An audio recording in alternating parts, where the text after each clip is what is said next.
Well, hello and welcome to our backyard garden here in the South Carolina upstate. This is episode 42 on November 22nd, 2024. And if you have seen our front yard video, we just did that a couple of minutes ago. It's an absolutely beautiful day, crystal clear blue sky, and high today is going to be around 50, maybe 52, and it's kind of breezy, so it feels a little chillier than it actually is, but it's a great day to look at the garden, so we're going to get right to it. Normally there's a car parked here, but it's gone at the moment, so I'm just going to show off our little snapdragon. This one just popped up this spring. I've shown it off quite a few times. It grew up out of the just a crack in the cement up against the house, and this has been the most prolific snapdragon that we've had in the entire yard all year. For the most part, it's been done since late summer, but we do have one little section that's putting out some flowers there, so it's kind of fun to look at.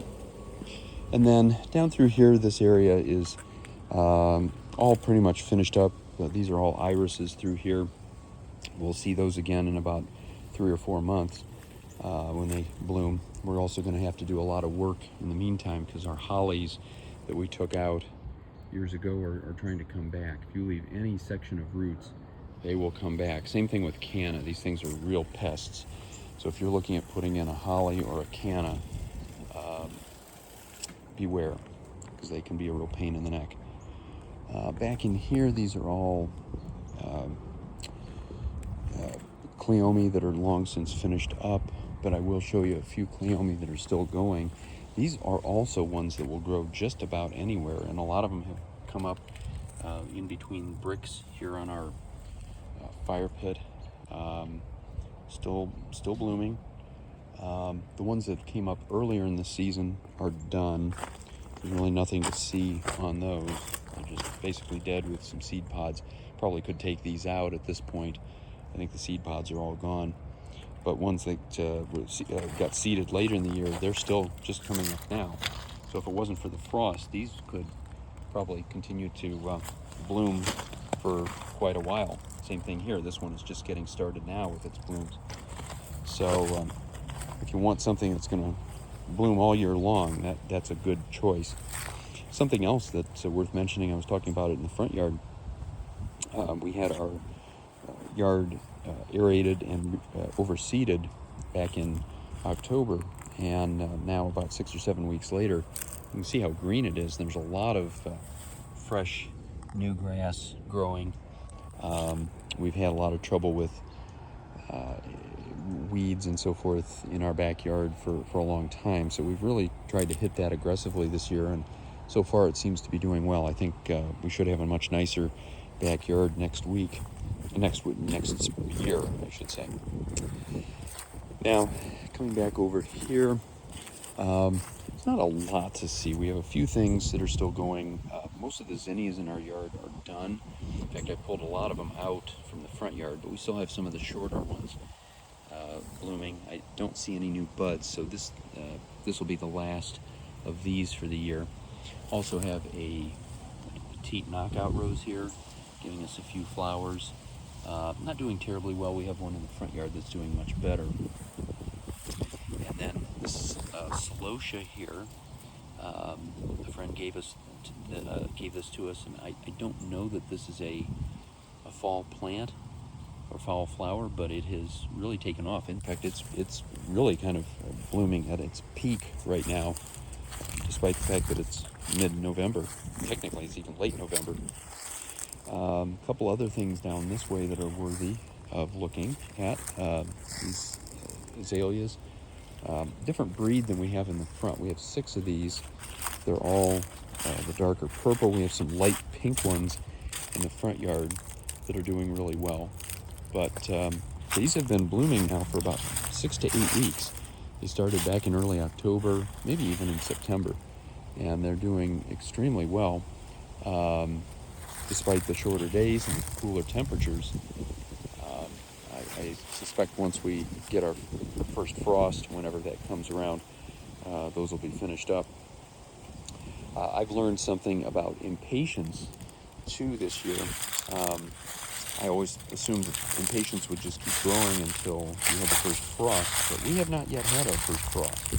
It's November 22nd. We got down to 34 degrees last night. That's the second time we've gotten down to 34, but no frost. So what that means is the impatiens are still alive, but they've turned off their flowering. So we have a few flowers left, but not many. And the plants themselves don't look so good. They're a little spindly. The leaves are fine, but they're definitely not too healthy. So they're just kind of waiting now to finish up when we get our frost, and then they'll die off for good. One other thing that's doing well still here in this time of year is these bright red begonias.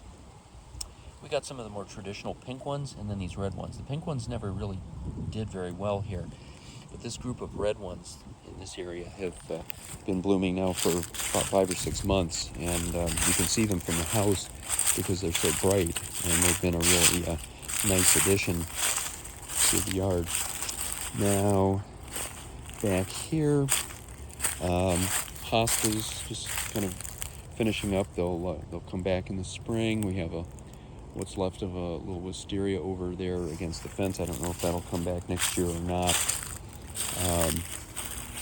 Our bigger wisteria here, this has done very well up against this fence. We have a total of 4 wisteria, 2 of them doing great. One almost kind of a mirror image over on the far end of the fence there, and both of those are doing well. The other 2 I put up kind of randomly, hoping they would take off, and unfortunately so far they really have not.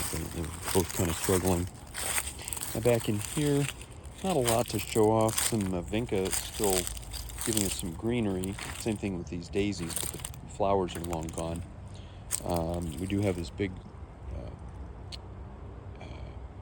rose here, knockout rose. Flowers are all gone. I don't think we're going to get any more this year, but this came back. It was huge. Beavers came in and chopped it down, and we cleared that out, and it came back right away. That's one thing. If it has a solid base, and you can kind of see barely down there, that's all the base of the plant. It's very solid, so it came back right away and gave us a nice big crop of red flowers early in the fall. Here we have a hibiscus, and it's just kind of funny to me. Everything else is done for the year, and this hibiscus has struggled since we put it in, and yet it has this huge flower on it right now, which is fantastic. We have this red one. We also have a yellow one over on the other side. Now this plant has done much, much better, but it has focused its energies on growing, getting to about 3.5 or 4 feet tall now. It hasn't really focused on flowers. So we've actually gotten more flowers off the small one. This is a yellow one. I don't know if they'll come back next year or not. We'll find out. And then up in here, our climbing roses are done now for the year. Even last week, we still had a few of the pink roses, on the right side, red roses on the left. And we still had a few clematis. I see one clematis kind of hiding back in there. But that's really about it. And then some vinca through here. More zinnias. These have kind of finished up just since last week.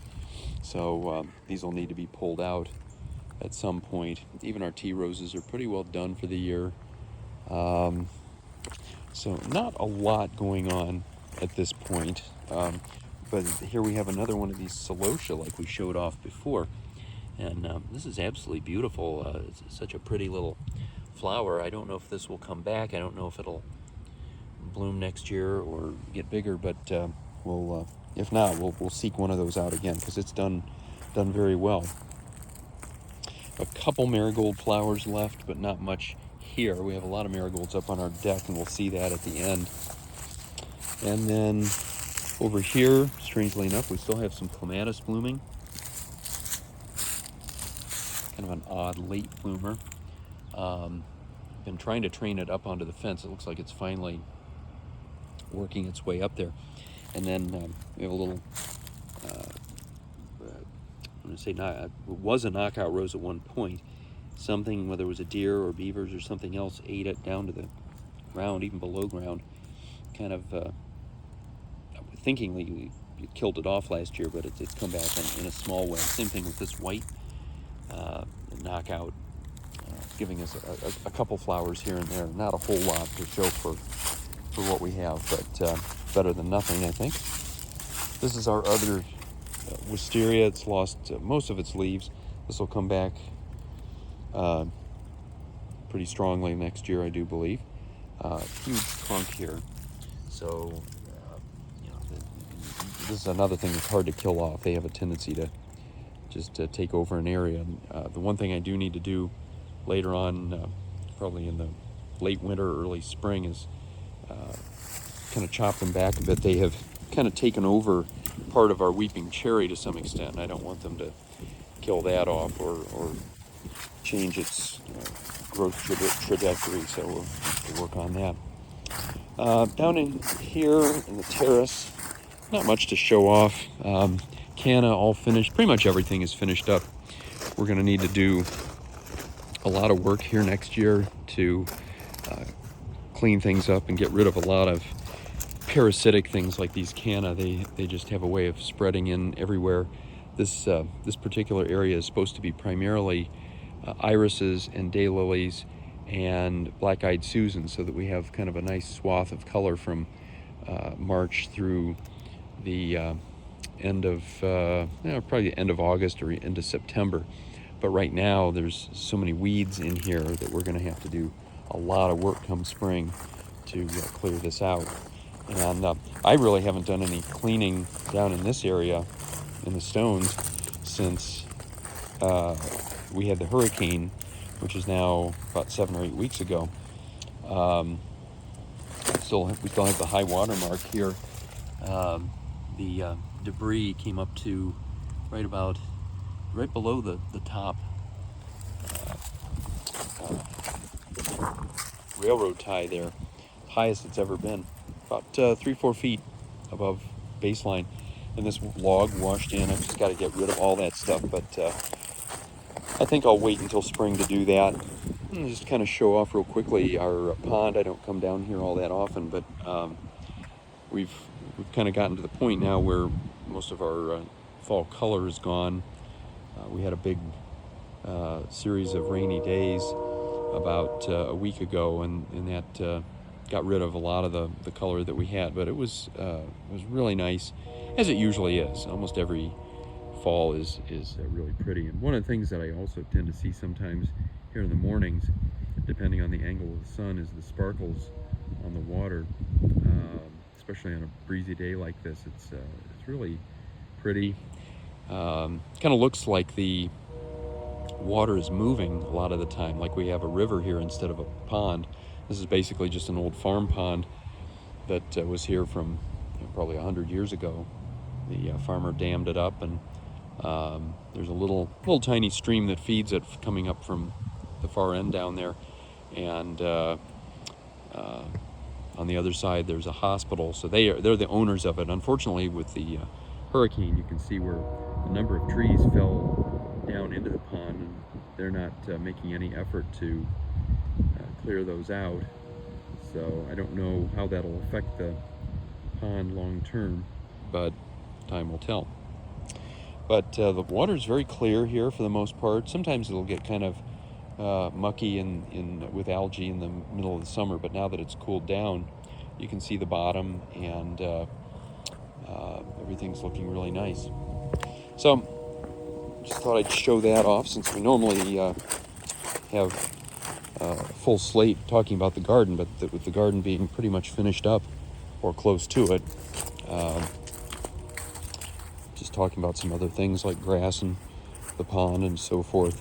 I'm going to probably do 1 or 2 more of these. We'll just see how the garden is looking over the next week or two. If there's nothing to show off, I'm not going to do a video, but